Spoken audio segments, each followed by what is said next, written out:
Very pleasant good afternoon to everyone. Welcome. This is season 2, episode 1 of A Chat with the Community. We are so happy to be back. We were able to run these series last term, last school year, and we are now back in our second term to continue. We are looking forward to doing this every Wednesday at 2 p.m., and we want to welcome you and invite you to join us. Being so close to the beginning of the school year and to the beginning of the actual year, I want to say Happy New Year to every single one of you that are joining us this afternoon. And we are wishing you every success. Please be safe in 2021. Today, we are going to be having a discussion on blended/hybrid education. We were forced to go in this direction with the onset of COVID-19. And definitely we have found, whereas we are not yet perfect with it, there are so many advantages, so many benefits. I have with me in the studio today some principals from different schools, and I'm going to invite them at this time to introduce yourselves. Immediately on my left, from the Elmo Stout High School. Good evening to the listening public. My name is Cecil Hodge, the acting deputy principal of Elmo Stout High School. Thank you very much. Welcome. Good day, Kieran Todman from Altus Catholic Primary School, the assistant principal, and Happy New Year to all. Thank you both very much. And this is a very good feeling. We have 2 male educators speaking this afternoon. That is a very, very good feeling. And we want to encourage, even from this point, more males to join us in education. Blended learning is a combination of learning at a distance and the traditional on-campus learning, which is in the classroom. Basically, we'll have a more or less fixed schedule where you have to attend a part of the classes on campus and the other set will be online. And so we are going to share with you what we have been able to put together to ensure that every student in this community are exposed to learning and their learning is continued, and to ensure that they're all learning and school is continuing. So we have a primary school example and a secondary school example. So I'm going to call at this time on Mr. Todman. Mr. Todman, tell us a little about how you are implementing the blended system at your school, Altus Catholic Primary School. What does a typical day look like, including how are you following the health protocols that have been put in place? Thank you for that question, Ms. George. At Altus Catholic, you know we are the largest public primary school throughout the territory. Yes. So our numbers are a bit larger than the regular primary school. However, we tried to create a system. We created a system whereby we allow all of our students to attend school from Mondays to Thursday, face-to-face in person. That's the traditional part. And on Fridays, we do our online sessions. Right. So we have our schools split into 2 shifts. Yes. A shift A, the morning sessions, and a shift B, the afternoon shift sessions. For the session in the mornings, which is shift A, students attend school from 8:30 to 11:30 for 3 hours of solid contact time. Yes. And there's a break in between there, a 20-minute break for students to get their snacks. For the afternoon session, their schedule starts at 12:45 to 3:45, and they get the same 3 hours of learning throughout that period. Within each shift, students get at least 3 solid subjects that are taught on that given day. Yes. What we try to ensure that all our students receive itinerant subject, especially physical education. We noticed that after the lockdown, our students grew a little taller and a little wider. So we try to ensure that our schedule are shifted and made in a way whereby all our students receive physical education. So upon entering to the school in the mornings and the afternoons, students have to wash their hands, sanitize, their right. temperatures are checked by the custodians. After that, they go straight into the classrooms. The classrooms are laid out and marked. I think we have no more than 8 to 9 students in a classroom at a given time. They're spread out based on the 6 feet regulation that were provided by the Ministry of Health. Students have on their masks, whether it's a shield or a cloth mask. Teachers have on their masks also. All right. We also have sanitization stations throughout the school Throughout the at school. the doors of each classroom in case students need to sanitize their hands. So far, that is what we have been implementing at Altez Catleaf to try to ensure that we have a balance in our blended approach. Good. So they're collected immediately after the session in the mornings or in the afternoon. Yes. How has that been going? We run on a tight schedule. Right. The morning session finishes at 11:30. Good. So we have a 40-minute gap before the other group comes in. So students gather in the courtyard. We have our desks and chairs spaced out 6 feet apart. Students gather there, and some of them stay in their classroom. Their names are announced on a microphone, the Okay. PA system. Okay. The parents enter through the gate. Their names are called, collected, and exit through the gate. Then we wait for the afternoon group to come in, Yes. and we follow the same process over and over. Oh, So right. there's a very tight schedule in terms of timing, ensuring that the two shifts work hand in hand. Good. And I'm seeing that you're really doing your best to ensure that there's social distancing Yes. and students are not able to gather and Yes. things are not, you don't have a whole lot of children on the grounds at the very Exactly. same time and being able to mingle. So that is excellent. Thank you so much. Yeah, you're I welcome. really want to applaud what I've heard so far. Not that I didn't know, but now that the public now knows that we are doing our best to ensure Yes. learning is taking place, Exactly. as well as keeping the children safe when they come to the compound. So tell me now, what do you see as the benefits of this blended learning approach? So I'm assuming that when they leave you and they go home in the afternoons, learning will continue Exactly. online. That Talk is a little correct. bit about that for All us. right, so let me speak about the benefits first. One of the major benefits, I would say, any major disaster or catastrophe, there are benefits from it. Stemming from Irma, we can see that there was an increase in the use of technology Right. by the implementation of Power School and using technology. And I think that the pandemic brought that same thing to our Impact. education system. Impact, yes. So at this moment, I can see an increase in ed tech, using technology in education. And we like to commend the ministry and also our sponsor, Digicel, who have provided computer, internet in our schools. So we have seen an increase in using technology in our schools, in school and outside of school. So that's one of the great benefits. One of the benefits also deals with communication with our Yes. parents. We have seen an increase in collaboration and communication with our parents. We're able to send out emails to our parents, give them notifications through WhatsApp, through Google Classroom, things of that nature. Yes, So there's yes. an increase in communication with all our stakeholders in the system. We also seen a greater interest in school from our students because they're able to use technology and the Yes. traditional means. Yes. So we try to use a balanced approach when we use our blended approach, and whereby we can see there's an increasing interest with our students as it relates to education. So those are some benefits we have seen thus far. And with our younger students who just came into the system That's to great Altez too. Catleaf, Right, great too. I think they have grown a better love and appreciation for their learning, Their learning. because they were interested into coming to this big school. They call it big school. Yes, So yes. now they have the opportunity now with the blended approach to come in physically and see the teacher face to face.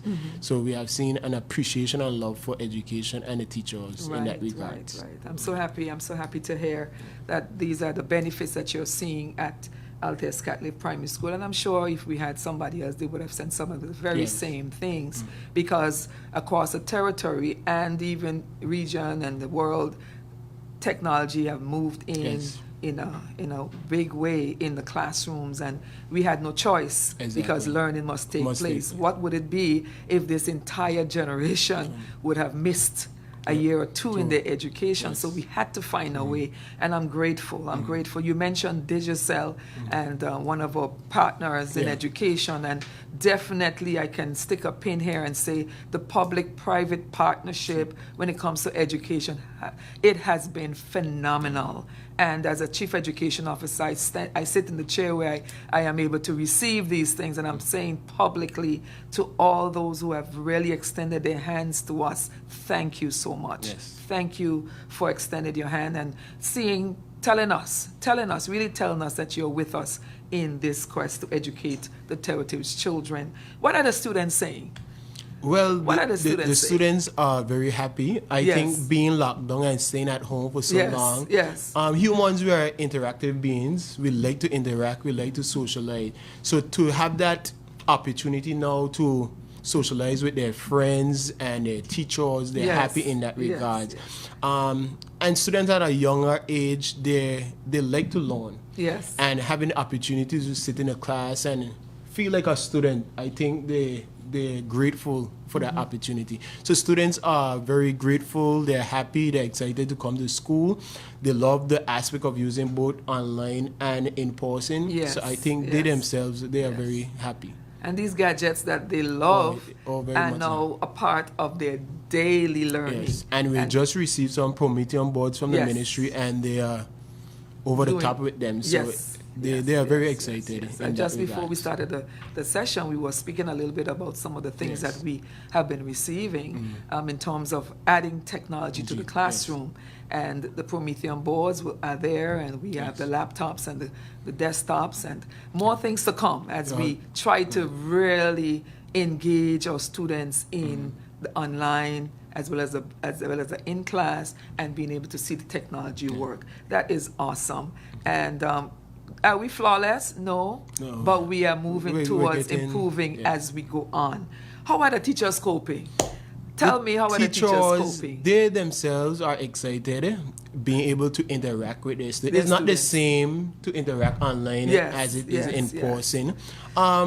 They're a bit overwhelmed because they have to teach the same thing in the morning and the afternoon, but they feel that it's more beneficial for them Yes. as a teacher to give their students that interaction, to see where they are, to address any needs or issues that they may face. They can address it right on, as opposed to online where they cannot see the child or see the child understand. Yes. So they have the opportunity now to dive in and see what's needed from the Right, child. Yeah. good. You know, in September, we were all poised Yes. and ready to start with this form, the blended learning. And the main reason we have to do that is because of the size of our classrooms Yes. and not able to do the 6 feet accommodate, distancing yeah. and accommodate all students in the classroom. But we had to slow down. We had to make a detour because of the community spread that took place. But we are grateful that it didn't last the entire term. That is We were true. able to start with the blended approach in October, Mm-hmm. November, around about there.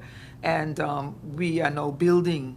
We saw how it ran then, and now we are building in improving And in that. to add Yes, to Mr. that with the Yes. teachers, one of the benefits the teachers brought to my attention is that we have smaller classroom size. Yes. So they're able to manage and have more one-on-one with students. Yes. So they're not teaching to a whole class of 30, 20 children. They can zoom in with the 10 children that they have. Yes. So that the smaller population size give them an opportunity to focus in on children who have severe needs or have to adjust accordingly. So that's another benefit. Benefits. Yeah. Yeah. So there are several benefits. Have you seen any drawbacks as yet? I mean, I'm sure there are. Have you seen anything that would have? I think having a balance between quantity and quality of Yes. instruction. Yes. We would like more time, Yes, obviously, yes. to make sure that concepts are consolidated and ensure that students learn. But the only drawback is, I would say, is the time. Yes. We are accustomed of having 7 hours, 6 to 7 hours teaching time per day. But to have it cut in half to 3.5 hours, it's a bit taxing. But besides that, there are more benefits than there are flaws in the blended approach. So we have to give and take. Yes, that is true. The bottom line is some things are happening, and we want to maximize whatever we have, because our goal really is to ensure that students learn and we see mastery of learning Exactly. taking place. We had to do some hybrid situations last term, and definitely I got the feedback coming in from schools of what was happening prior to them coming in when they were online and after they came in. So we had to play catch up. Yes. And so right now I'm pleased to say that all our schools, we have some measure of hybrid instruction taking place in all of the schools in the territory right now, and I'm grateful, really grateful for that. Finally, Mr. Todman, tell me, what would you say to parents, because they're listening, in terms of helping us to do better at what we are doing, improve what we have started, or what could their role be to enhance, or points that they can also take from this to help themselves? Parents are very essential to the learning process. They are one of our most important stakeholders in the system. Exactly. I think communication is the essence of togetherness. I think there needs to be stronger relationships and means of communication between parents, teacher, parents, administration, parents, student, to ensure that the system works how we want it to work, and to ensure that they're helping us help their children for themselves. So to ensure, I would encourage our parents to improve in terms of communication, to ensure that communication is followed. And also I will encourage them to support their children, motivate them, be a source of extrinsic motivation for them, and just be a parent, help them in terms of socializing, doing what's right, teaching them the principles and values that are needed throughout the system, and continue what they're doing in terms of providing all the essentials. All the essentials for the children. Thank you. You're welcome. Thank you very much, Mr. Todman, for your contribution. And definitely, we could take away so much from our little conversation, and I'm sure persons who are listening are taking away a number of things also from what we have just shared. It's not all bad. There's so much good in what's happening, and we are working feverishly at building and improving so that we could do an even better job at what we are doing. We want the encouragement and the support from the entire community, and to help us to get over the little huddles that we have, and we are going to move forward. We're looking forward, though, to at some point getting even more of our students steady in more sessions on campus, so that we can make sure that we have that face-to-face going much stronger. We are definitely looking at the technical area, and this is going to take me into the secondary school, where Mr. Hodge is going to turn my attention to Mr. Hodge now. And Mr. Hodge, thank you for coming. Thank you for taking the time to be here with us this afternoon. Thank you for having me. You have two campuses. We do. At the secondary level, Elmo Stout High School, and we are trying to run both of them at the same time. Correct. How is the system working for you? How is it working for you? I would say we have made a very good concerted attempt to actually provide a program for the students that would work at both campuses.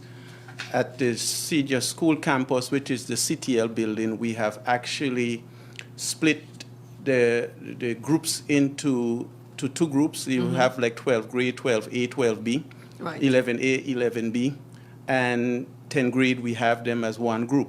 So we try to give the senior, which is 12th grade, 2 days, give the 11th graders 2 days, and the 10th graders 1 day, for obvious reason. Obviously, you're looking at students who in 12th grade want to complete their CXC. Those of them who are on dual enrollment, you want to give them the opportunity to get the best of the contact between their teachers face-to-face, to make sure that they complete the syllabuses and to make sure they meet the graduation requirements and to make sure that they have whatever they need to succeed. So that's specifically how we have the senior school set up so far. For the juniors, what literally, of course, we can't have all the junior schooling. We have over 700 and probably 90-something students in the junior school alone. Rocklet after 800. Rocklet after 800. So we don't have enough space to actually do the social distancing for them. So what we used was the technical programs in order to make a firm decision as how we were going to bring those in. So we have the technical programs, wood, auto, electricity, home economic, the business subjects. Yes. Those students come, and when they come, eight and the 9th graders, they will spend the day with us. Yes. So, and then they do the maths and the English with us as well. So they will come, but the major focus is on those practical subjects, which you can't do very well with the blended approach. So they get the face-to-face with their teachers, and that has been going very well so Right. far. And then they would, in the afternoon or in the morning, they will do the English or maths, and they spend the whole day. For the 7th graders now, for the 7th graders is a bit different. What we have done is literally brought in the support students. The support students are those students who may have some kind of learning difficulties that we would need to focus on, and we know for a fact we have a group of those that part of our ESHS family, we leave nobody behind. Right.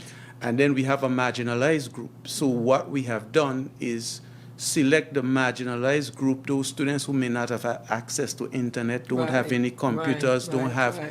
access, their parent may not have the type of skills that they would need to help them online. For Those are the those ones. 7th graders, those are the ones that we have brought in. Okay. So at any point in time, we have just under 300 students Okay, on the ground. on the grounds on a daily basis Okay. for those.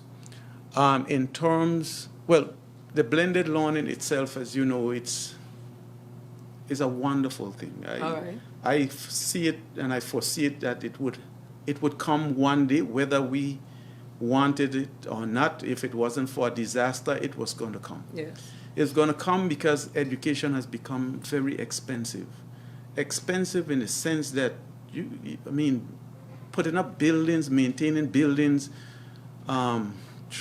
paying electricity bill, current, it takes a toll Yes. after a while.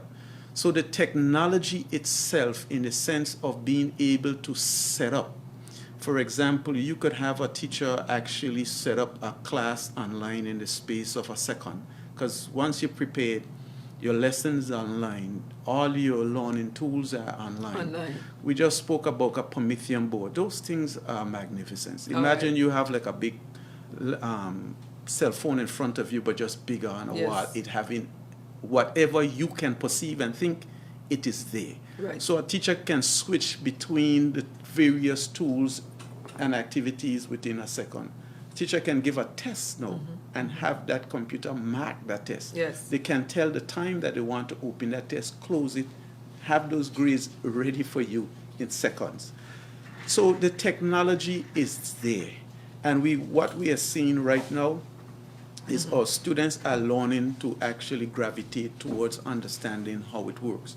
Right. We now use the WebEx platform, as you know. Yes. Yes. Magnificent tool.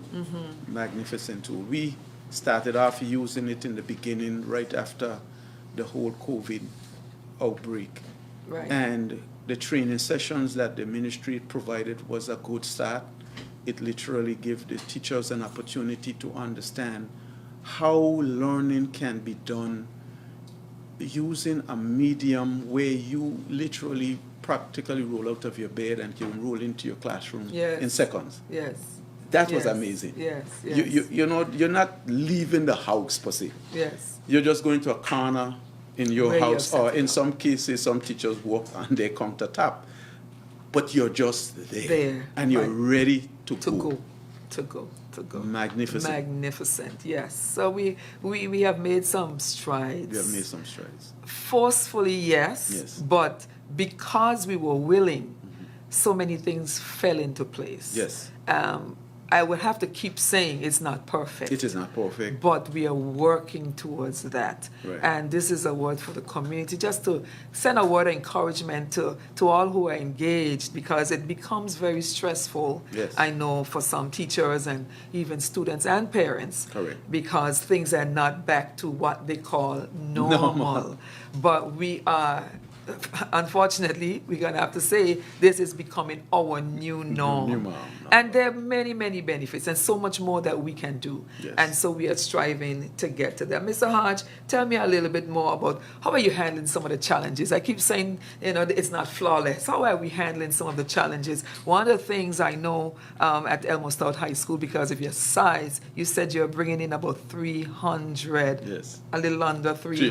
300 -ish, yes. What were some of the things you had to put in place in terms of the health protocols? Correct. To ensure that we are maintaining that. Tell me Correct. some of the things that you had to One do. of the things, as I mentioned, about the whole issue of expense in terms of education, especially on a face-to-face, and COVID is no different. We have had to put in wash stations, one at the front gate, one at every stairwell that leads into the building. Yes. And the music department, which is apart, we had to put in one there, one at the technical Yes.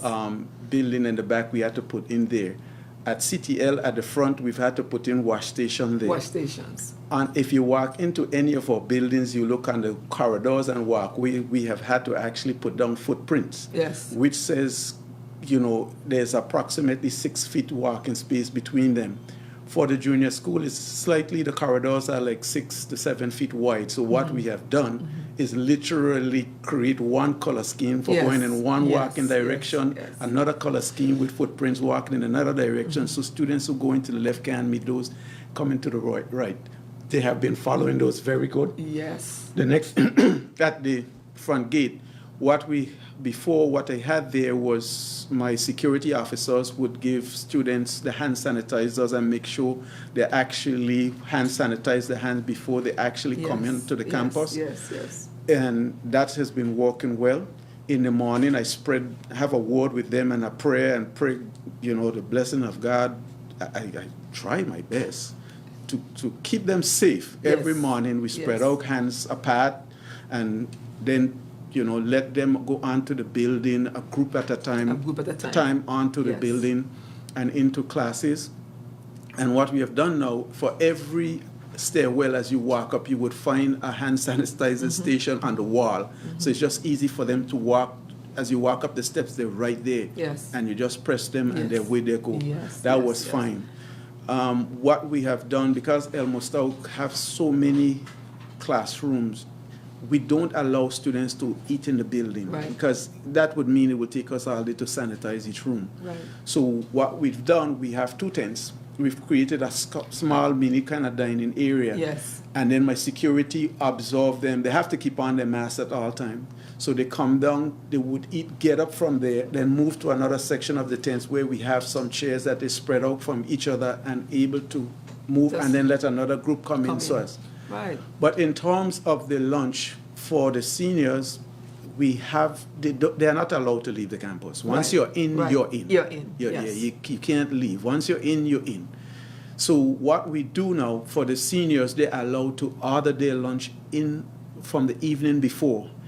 Some of the vendors are able to take those, and then the vendor would bring the lunch to the campus, and then they would go out and collect those lunch. But for the CTL, they Yes. have to eat inside because there's not enough space Space, for us okay. to do what we Okay. did on the junior Okay. campus. Okay, we understand So that in itself might be a challenge in terms of getting around to 34 different rooms at CTL to get them clean.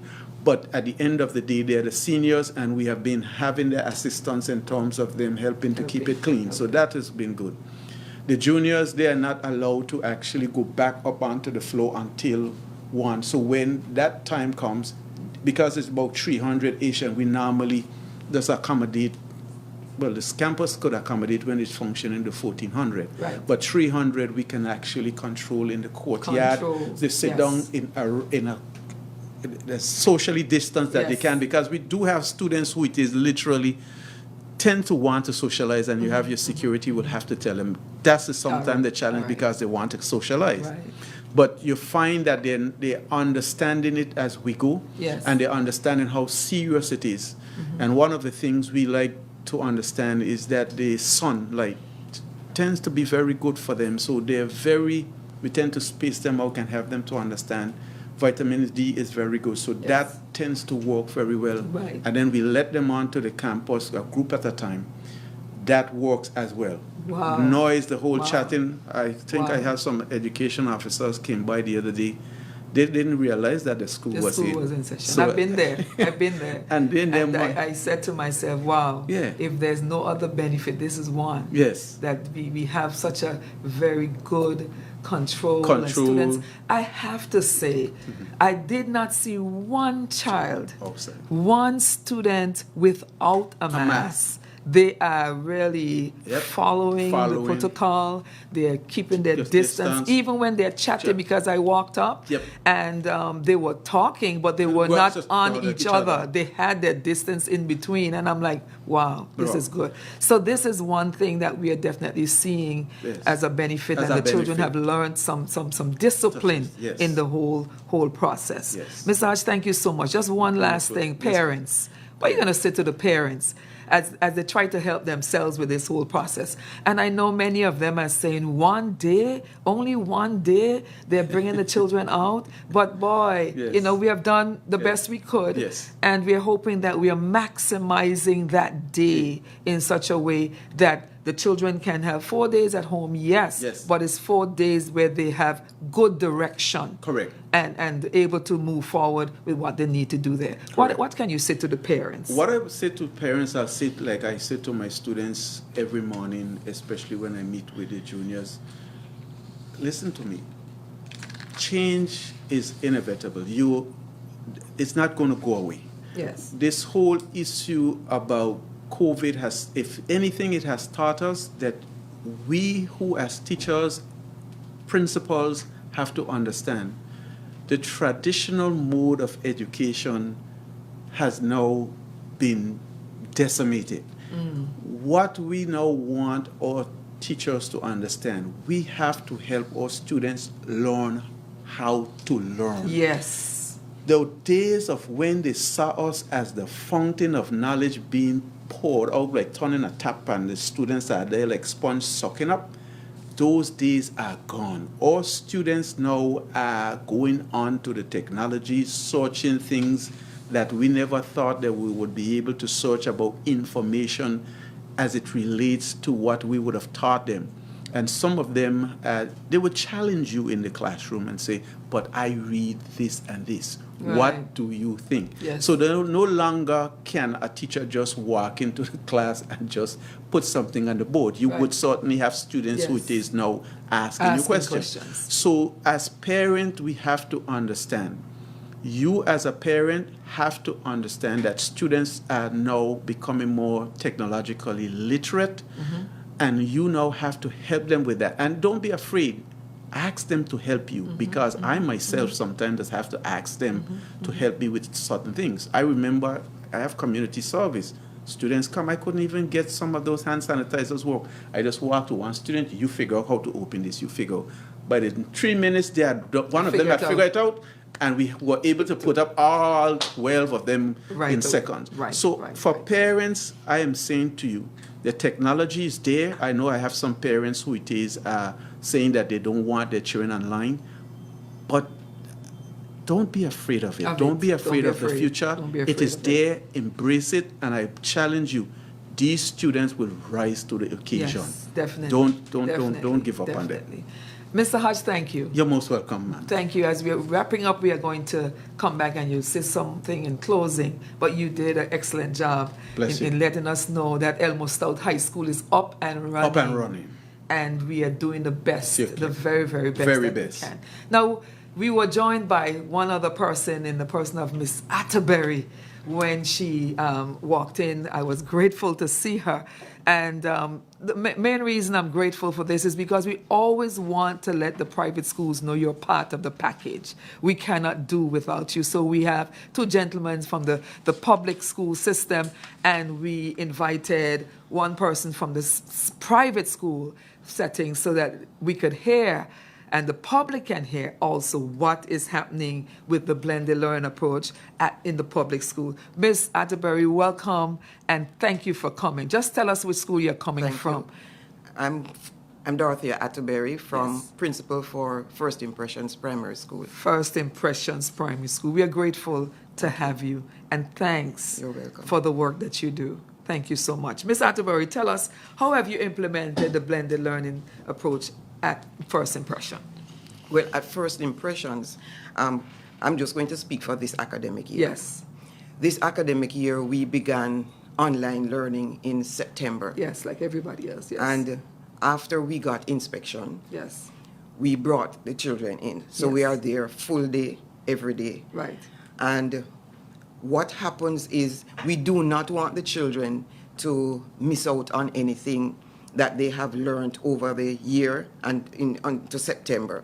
So we have continued using the computers, but only in grades 4, 5, and 6. Okay.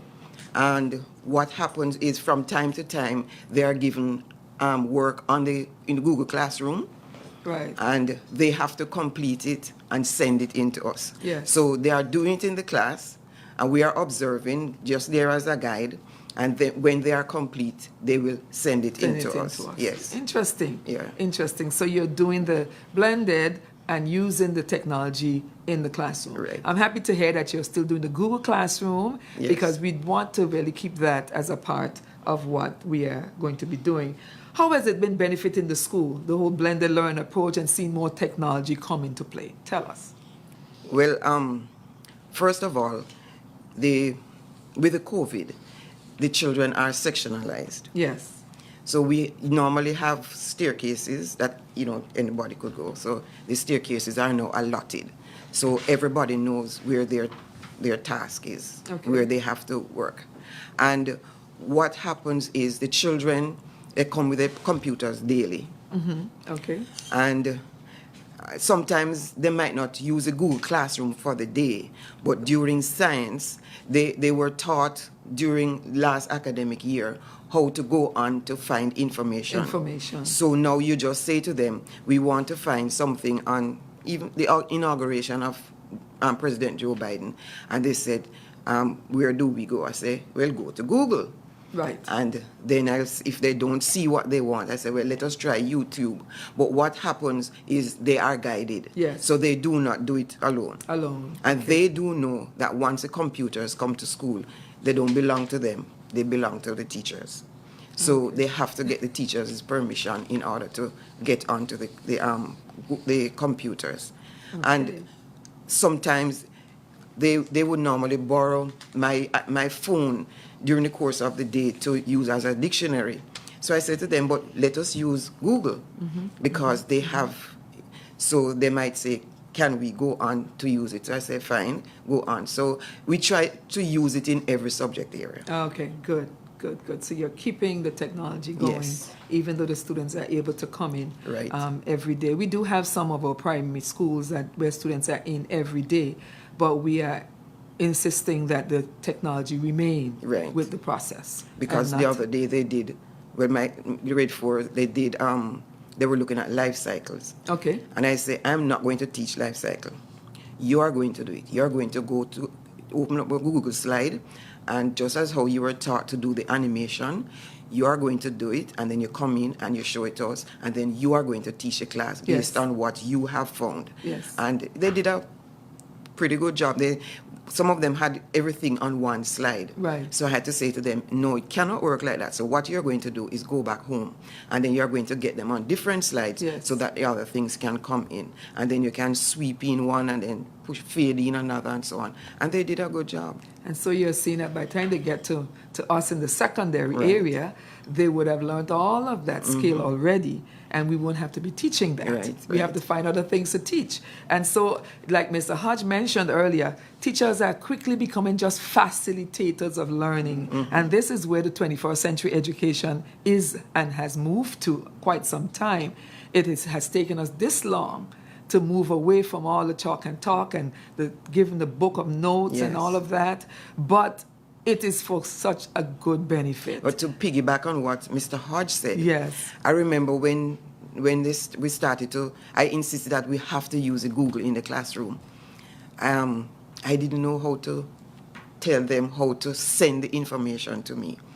So they sent it and I didn't get it. Right. And I said, I don't know what else to do. And then Right. a parent came on, because that it was in September. She came on, she said, Miss Atterbury, what is the problem? I said, I don't know how to get this sent. And she quickly sent some email, some addresses, and told us to do this. So I said to the children, let us try what this parent said, and so on. And then when they came back to school now, I told them, I said, look, I still don't understand. Wow. So they said, Miss Atterbury, you have to do this. And I said, remember, my sending and your sending are two different sending. Right.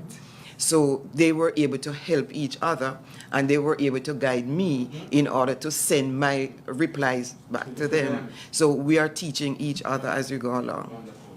Yes, certainly. So it's working both Yes, ways. yes. It's working both ways. And one of the things I'm seeing so much is that the learner-centered classroom and the approach to learning has been at a great high, a very high level now that it's a part of us now.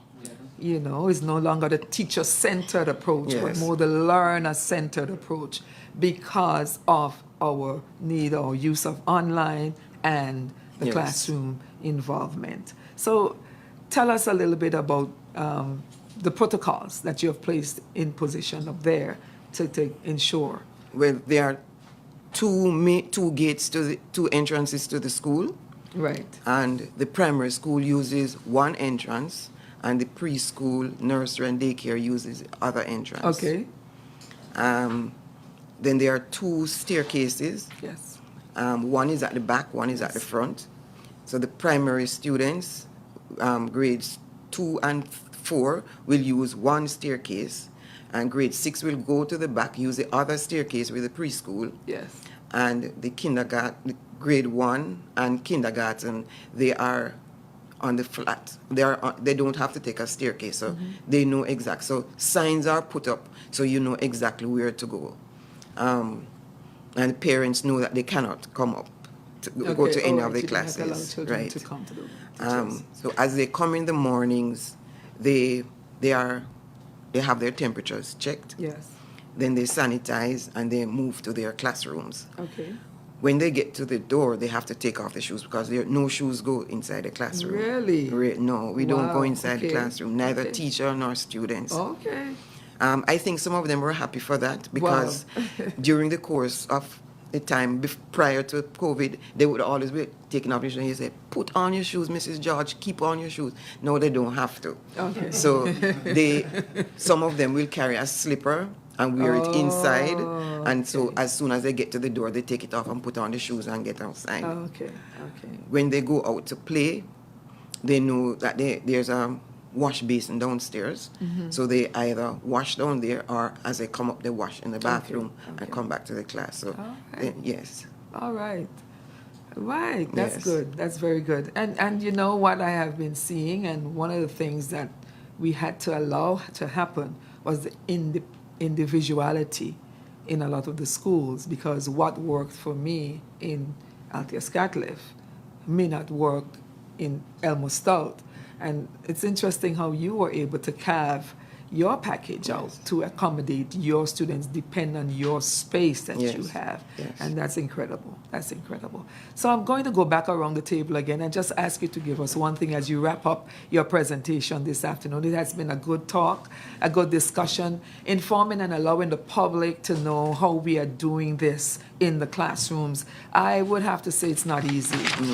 It's taken a lot more out of us to be able to do it this way. But I also will have to say, as the days are going on, we are becoming more accustomed, we are adjusting, and so we are now facilitating the process much better. Along with the learner-centered practice that has become at an all-time high, we are also seeing a lot of collaboration and interaction. And it's that has become, again, another part of the classroom, whether online or in the actual classroom itself. We see the metacognitive awareness. This is simply, since online learners have more autonomy and responsibility for carrying out the learning process, it's important that students understand their behaviors and help them learn and Yes. and apply those strategies proactively. This awareness and knowledge of one's personal learning process involves increased metacognition. That's right. And so you are seeing that it's forcing children to become alert and aware Yes. of how do I really do this? You know, there's nobody there to guide me, no teacher to say, make sure you do, and it's getting done. Increase flexibility. Yes. Increase flexibility. I'm sure you're identifying with some of these things. You have to be flexible. You cannot say, I did it this way, today, and I have to do it the same way tomorrow, Yeah. because it is changing. It is changing. We have no end in sight to COVID-19. No. We are hoping, we are praying, but we don't have an end in sight. So the flexibility and being able to adjust to new things and adjust to changes will become even more important as we go on. Yes. So the increased flexibility is there. And then we have the immediate feedback. One of the things that we always struggle with, or we can't get these books marked. We are not able to get these things out on time. We hold these papers for so long. Now we are setting the exams online. The tests are answers and results are generated sometimes almost immediately when you do them with the online process, and it is a benefit. Multimodal content. Multimodal content here simply means I'm going to have a book in front of me at one point to read, then I'm going to be able to do a video at another point, Yes. I'm going to be able to do a piece of drama at another point, and we are mixing all those forms in helping the students to grasp the concept. Boy, I'm seeing a whole lot more benefits than we are talking about. Yes. So I'm happy to have this session here today, that we are sharing some of the things that can really come out of our hybrid approach to education in the system. And we have found when the results have come in to me and when the reports have come in at the end of last school year, that we saw some heightened grades also for some students, because some students really excelled with the online as opposed to when they were in the classroom with all the students, etc., etc.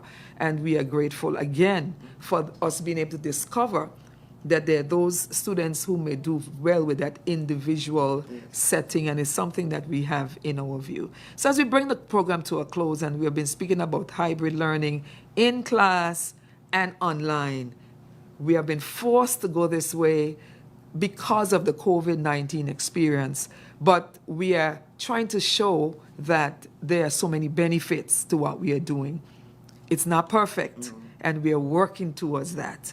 And as soon as we're able to get more face-to-face, we will definitely welcome it to happen, because even though I'm speaking a lot about those who are really benefiting and the benefits, we have a percentage that have not been benefiting as much because of several reasons, internet issues, lack of devices, not enough parental guidance, the absence of parents and not able to have them in position, and they're coming to us today, can't come tomorrow, so we have that loss of knowledge that comes in right there. We sometimes have to start over again because they were not able to come on a consistent basis.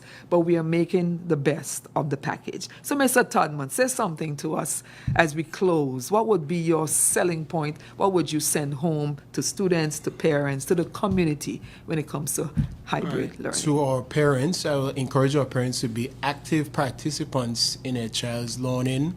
Be there for your children, ensure that they get all that they need, the resources, that extrinsic motivation to ensure that they excel. To our students, I always tell my students, your only job is to learn. So I'm going to encourage all the students in the Virgin Islands to continue learning.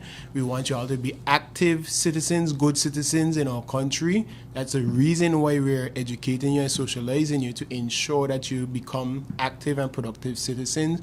To our teachers, continue your creativity and your time that you have given to our education system. We want to say thank you to our teachers and to our community. Please be a good source of strength. Pray for our education system, all the stakeholders who are involved, and we want to thank the community for their involvement thus far. Thank you. education Thank you, system. Mr. Hodge. You were a good participant today. And I'm going to ask Mr. Hodge, talk to the teachers and talk to the principals like yourself in this whole adjusting to the hybrid learning and hybrid experience in this changing situation. Tell us. This has been a wonderful experience, Sister George. I must say to you, thank you and your office for always putting on these things.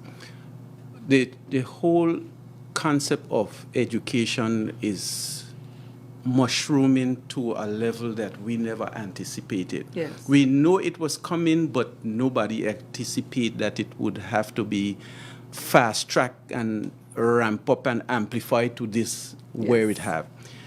Sad to say in some cases, but more of a small sadness, because if I was to describe, the whole teaching and teachers in terms of who have got on board, I will have to describe or separate them into about 3 different categories.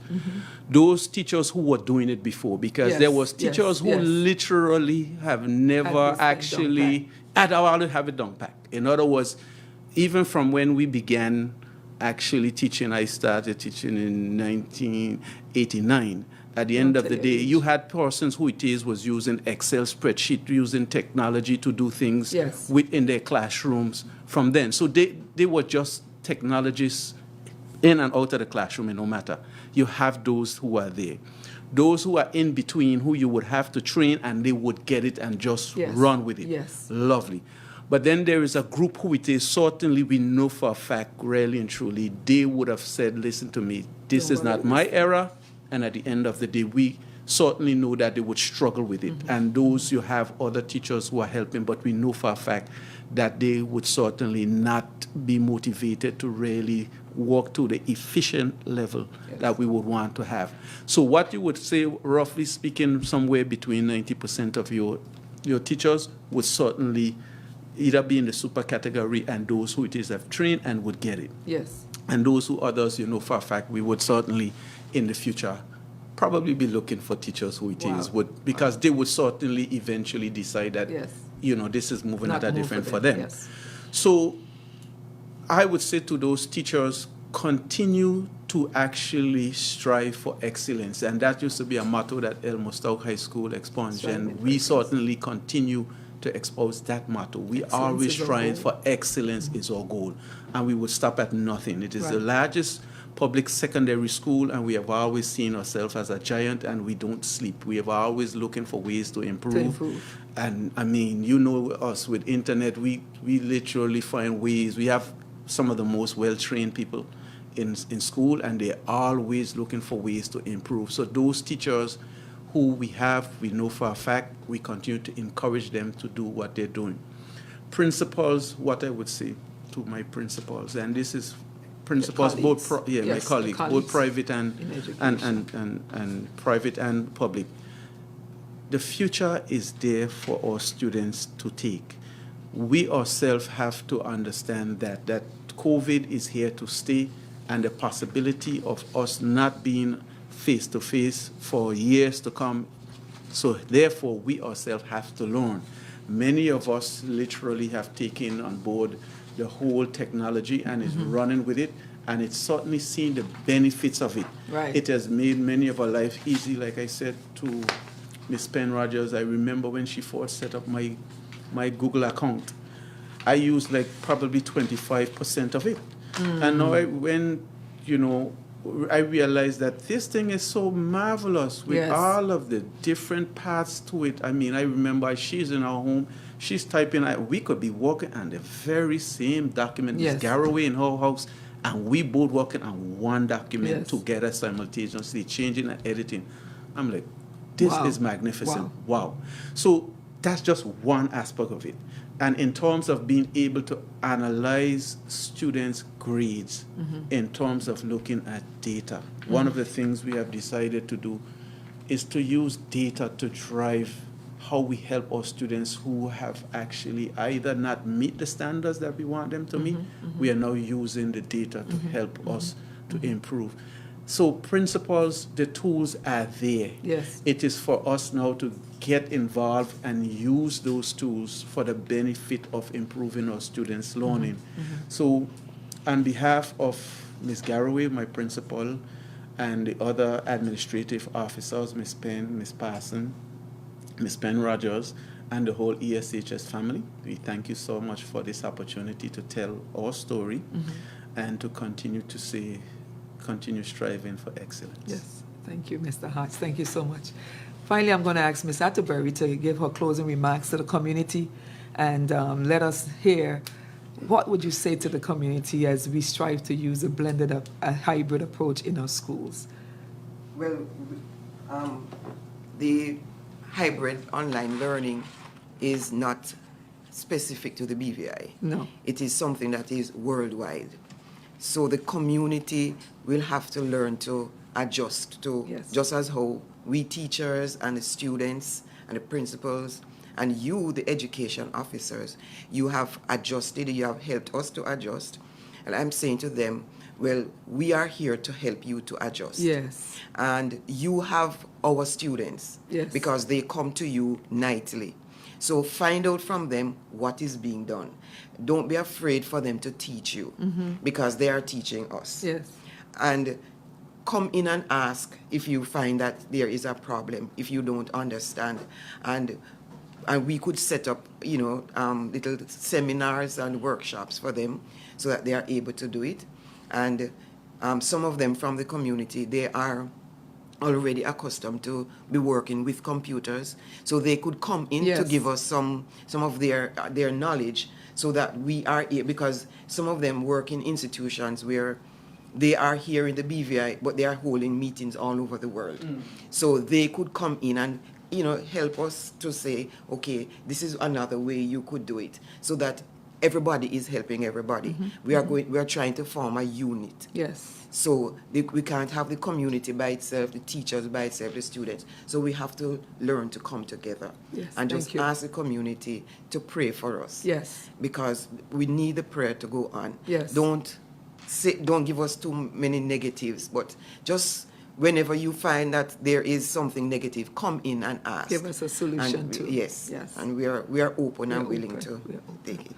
Thank you, Ms. Atterbury. I want to say thanks to Ms. Atterbury, to Mr. Todman, and to Mr. Hodge for joining me today on a chat with the community, Season 2, Episode 1.